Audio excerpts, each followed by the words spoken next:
Hi, I'm Angus Kress Gillespie, your host for East Brunswick Television. I'm here today with Brad Cohen, Mayor of East Brunswick. Brad was first elected to this office in November of 2016, but he began his public career in 2010 when he was elected to the East Brunswick Board of Education. There, working with a dedicated group of board members, he helped navigate the schools through difficult economic times. Later, he chose to use his skills to improve the quality of life for all the residents of East Brunswick.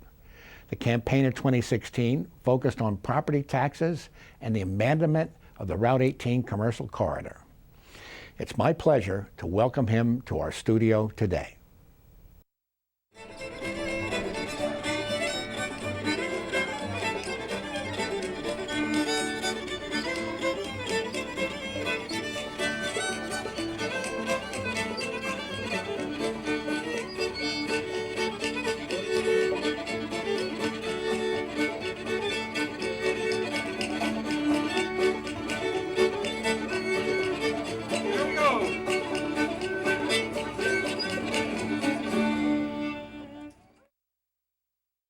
So, Brad, how did you first get interested in this position, Mayor of East Brunswick? As mayor? Well, first I was, when my kids finally finished school and ended up moving out of the house, and I could start to divert attention away from my core responsibility as a parent, which is to take care of my children and my practice. I decided that it's time to give back to the community. So my first entry into any type of public service was running for the school board. That was something that in 2010 was a critical time period in education. There was major cuts that were being provided for public education on the state level, and I felt very passionate about giving back to the community and being able to provide for other students what my kids clearly were able to benefit from. So that was my first entry into public service through the Board of Ed. And as time moved on, I recognized that the schools were in good hands, and we had a very good board that was working efficiently to make sure that it provided. And I turned my attention to the township, where I recognized there were areas that were in need, such as redevelopment and stabilization of taxes. And that's what I felt was going to be my concentration, and that's what took me into the idea of being able to give back on that side of the highway. And what are the main roles as a mayor? I think the main role of any public leader is to provide vision. And that vision has to be the guiding principle upon which the entire team revolves around. And that vision has to be something that clearly the public bought into, because they put you there because they believe in that vision. So now it becomes your role to assemble the team to make sure that that vision is realized. We're very fortunate here in the township because we have some really excellent people working in a lot of our departments, and the culture of the organization is excellent, which means that you're already coming into a to an organization that wants to do a good job, that shows up to work wanting to make sure that they leave the world a little bit better than the way they found it.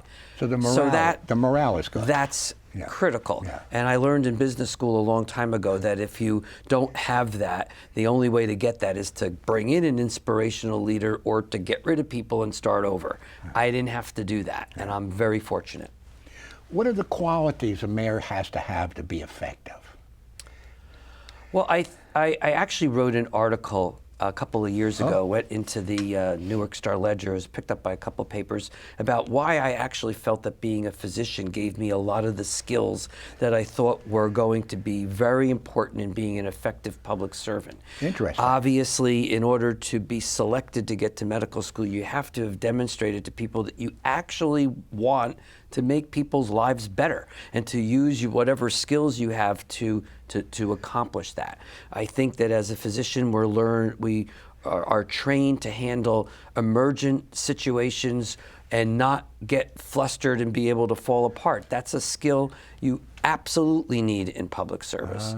And I also think that in especially my role as a gynecologist, as a primary care physician, that in order to truly help patients, you have to understand what constitutes the biggest stresses in their lives, and you want to make them feel comfortable when you meet them. You don't just run in and do an exam. And how do you do that? You learn about their family, you ask them about their jobs, you ask them about the things that are stressful in their lives, the things that cause them to stay up at night. And at the end of the day, I think I don't need my political party or an organization to run a survey to tell me what's on people's minds, because I know it already. And I think those are skills that I picked up in medicine that were able to be easily transferable to being a good leader. And it doesn't have to be medicine. I think we all have some of that in many of the roles we do in all of our jobs. And I would hope that others can see that and consider public service as a worthy goal. And going back a little bit, I think your background in administration with the school board was helpful too. It was helpful, but I think it's also part of my DNA. I mean, when I was in medical school, I'm sure it comes as no surprise that I was president of my medical school class, and I was always that type of person that wanted to organize people and try to make sure that we could to work within a system to make sure that it benefits the people it's supposed to be benefiting, whether that was high school or medical school or being part of, I was the youngest person to manage the medical group that I was part of when I went into practice. So I think that the desire to want to make the organization that I'm part of more efficient and help the people it's designed to help, that's part of my DNA. Yeah. How do you envision your daily routine? Because you're balancing being a physician with being a mayor. Yeah, I mean, I'm fortunate because what I did when I became mayor is I asked St. Peter's, who is now my employer, to purchase the practice. So I didn't have to worry about the day-to-day handling of the back story of how you manage a practice, which was never what I went to medical school to learn anyway. And it was totally not enjoyable to me anyway. So I'm fortunate through my employment with St. Peter's. I'm able to go in, take care of my patients, concentrate on what really matters to me most, which is my patients. And then when I'm done, I turn off the computer and I can come over to the township and actually work. I don't have to worry about the billing or worrying about the equipment or which staff person's going to show up tomorrow in the office.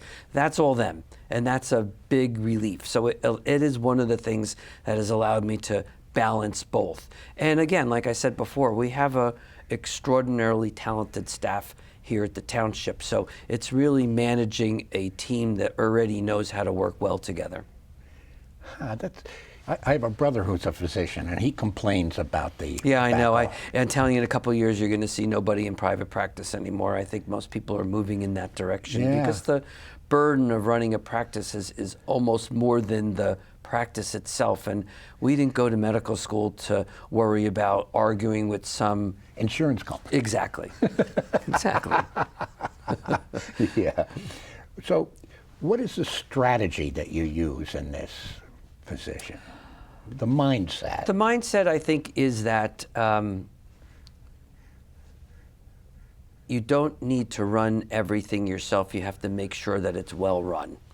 And it's a team. And I make sure that my role is to make sure that we have the best people in place to make sure that the things I want to have accomplished get done. But you don't have to do it all yourself. Yeah. That's a prescription, frankly, for failure. Trust that if you've hired the right people, let them do their job. They're going to be quite good at it, and you hold people to a high standard, which we do, and you'll be surprised how often people meet it and exceed it. What's the main challenge that you foresee in this role? Well, I mean, I do think that the largest challenge is the fact that we're living in a world where the sea keeps, the ground on which we stand keeps changing all the time. It couldn't have been more obvious than during this last 2 years during a pandemic, where you think you've gotten mastery of what we need to do to solve problems, and then the basis by which we make that decision or new information comes out and you have to readjust. Frankly, we're all living in this world where information comes at us so quickly and things change very quickly, and you need to adapt that's the hardest thing, that people need to be able to understand that change is a constancy in our lives right now. And those that are going to stick to the way in which they believe and don't ever want to change are not likely to fare well. You have to be amenable and open to change. It's part of our life now. And sometimes it's uncomfortable. It's very uncomfortable. I bumped into someone today who was very upset about the fact that we had the bag responsibility. The governor put through a year ago that we can't use the disposable plastic bags. Oh, he thinks this is terrible. What am I going to do? You're going to adjust. You're going to learn how to use, or you're going to be walking out carrying lots of groceries. You're going to look kind of kooky doing that. We're all going to. It's not the end of the world. This is not the worst thing. We'll all adjust, and I think that's just a factor of the way that it's just a normalcy of life now. Is that we have to change and adapt, learn new skills.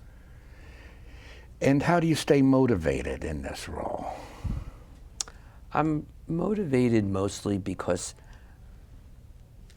I'm very cognizant of the fact that at this level of government, despite what the world thinks, there's this general negativity about government and politicians and all that, but I think that at the local level, that if you have the right people in place and a good team, you can actually get things done.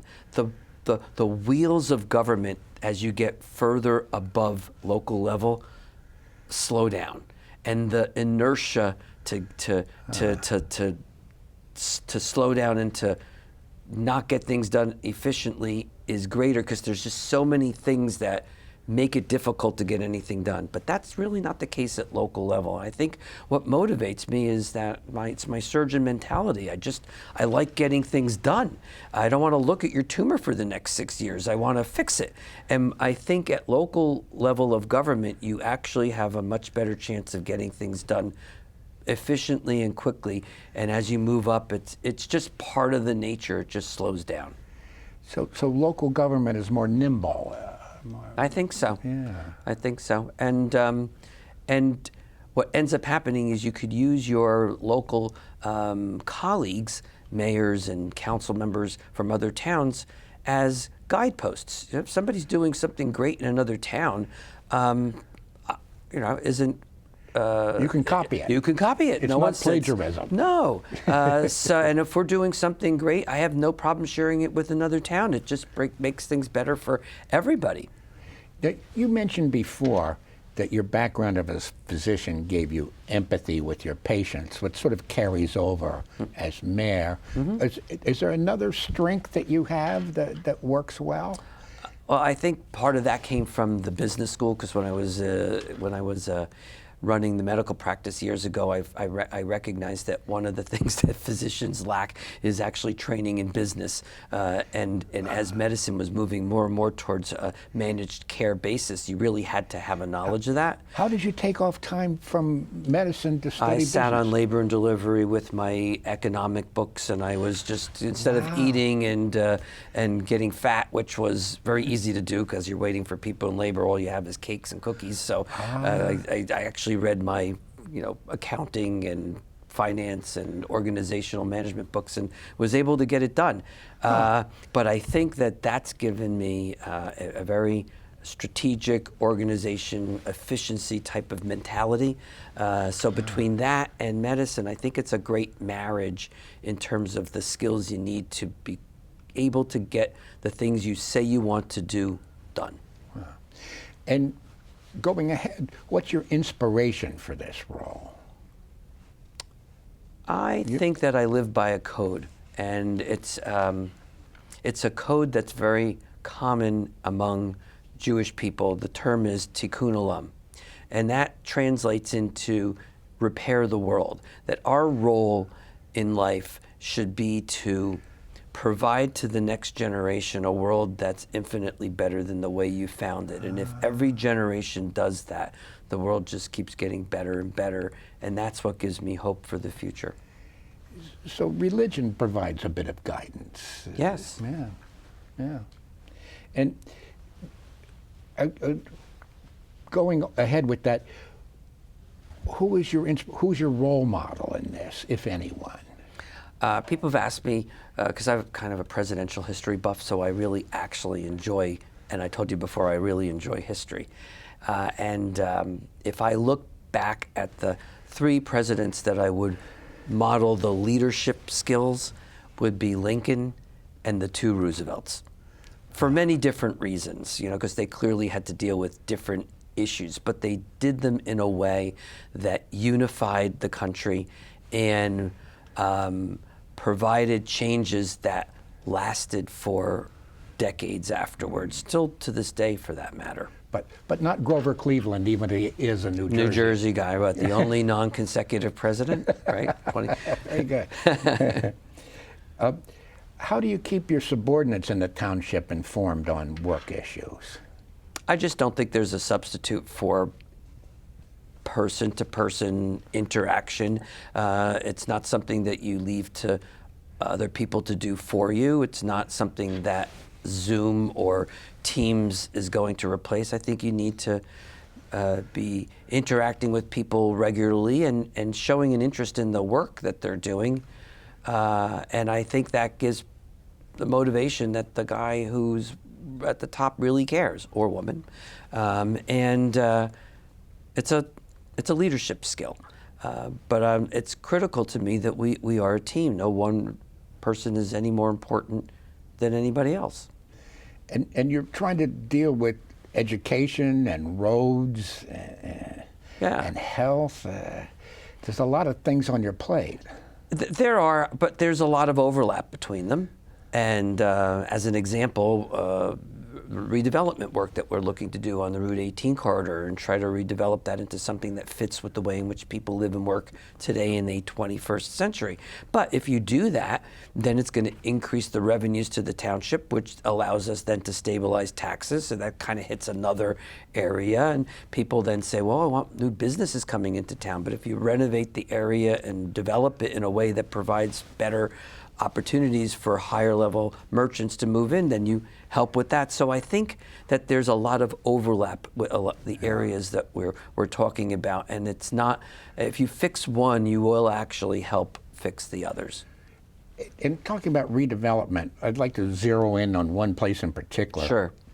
Lowmans Plaza. Sure. It bothers me so much when I go through there. So many empty stores. Absolutely. Can you speak to that area a little bit? Well, that is something that, and I mentioned this a while ago, that kids graduating, just graduated last week, right?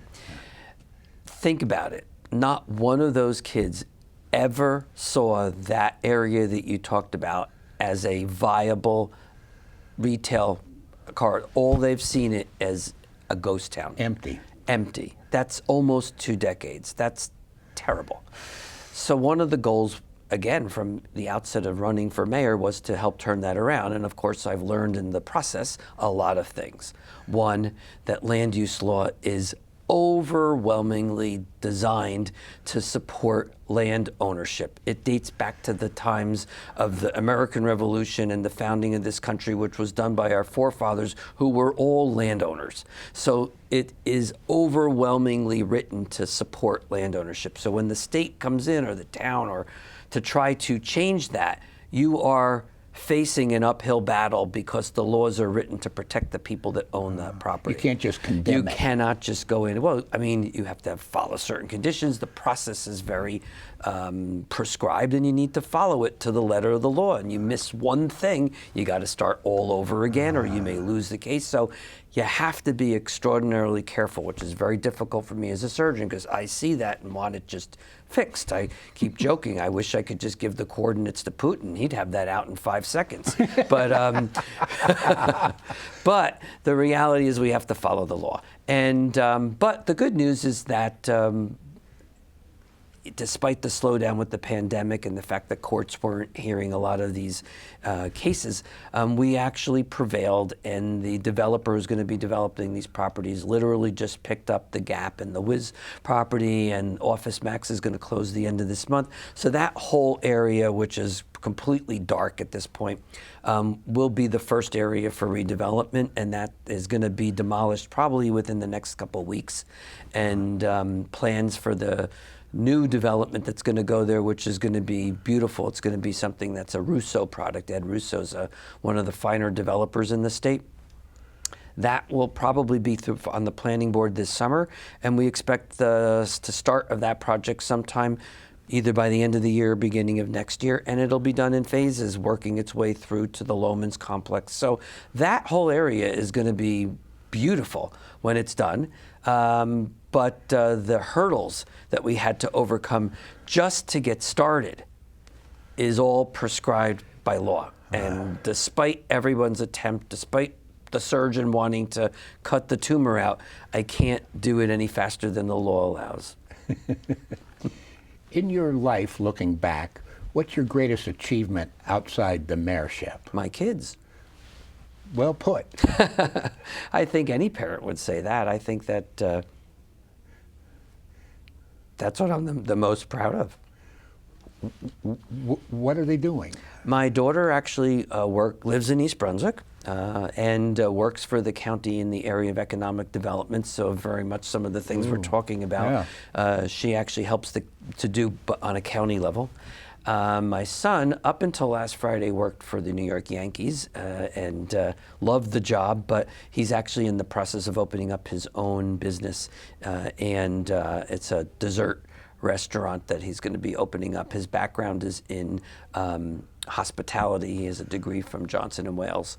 So we're looking forward to that. But again, I think that I'm very proud of them. Do I dare ask, where is this restaurant going to be? Well, if the redevelopment project was done here in East Brunswick, it would have been a perfect spot to do it here. And maybe there'll be a second spot, but the first one's going to be in Metuchen. Yeah, close enough. Yeah. Close enough. Yeah. How do you, well, this is kind of related to the Lowmans area. How do you deal with problems that don't seem to have an answer? As a surgeon, it must be frustrating. It's frustrating, but I think it brings you back to team. You have to get the right people to be assembled to help you solve problems that you can't do yourself.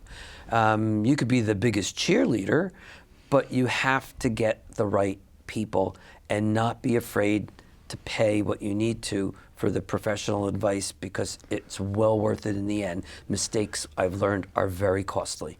So that's how we do it. We've got very good people working with us, and I do think that the climate has changed. I think that the people that own those properties recognize that they need to do something, and that the courts have clearly indicated that the town has every right to make a decision about its future, that the individual landowners can't stop that, and that just because, and that the town did it in the prescribed manner that it was supposed to by law, we didn't deviate at all from the law, and that we weren't arbitrary and capricious in which properties we picked, and that finally, just because you're one person who's been able to survive in the middle of a sea of blight around you, you don't individually have the right to stop the process. And the courts were unambiguous about that decision. Other than like the redevelopment of 18, what's the second most important project on your agenda? Well, I think number two is there's a bunch of things that all sort of come together. I think keeping a stable tax base is important. It's still the number one issue that people complain about. It's just that many often don't see the connection between getting these properties developed and how they can contribute, and if they do so, that then takes the pressure off of residents making up the difference. I think increasing our art opportunities in town has been a big push of mine. I think art enhances a community. I think contributing and continuing to make sure that East Brunswick remains a community that is open to a diverse group of religions, ethnicities, cultures, that not only is the right thing to do. It is just pretty from remarkable, the diversity of but I churches. actually, besides the fact that I think it's just the right thing, and it's a huge reason why people move here, people also forget it's an economic driver as well. People come in and like places where there are restaurants that have all different types of opportunities and to cultures and ethnicities to shop and eat, and so I think it serves multiple purposes, but it's just the right thing to do. And the other thing I'm really, really proud of is that part of our mission from the very start was to make sure that our boards and our commissions and organizations in town are well-rounded with representatives from all those groups. I've heard from the very beginning that, people move into town and they don't want to participate, they just want to use the schools, and then they want to leave town.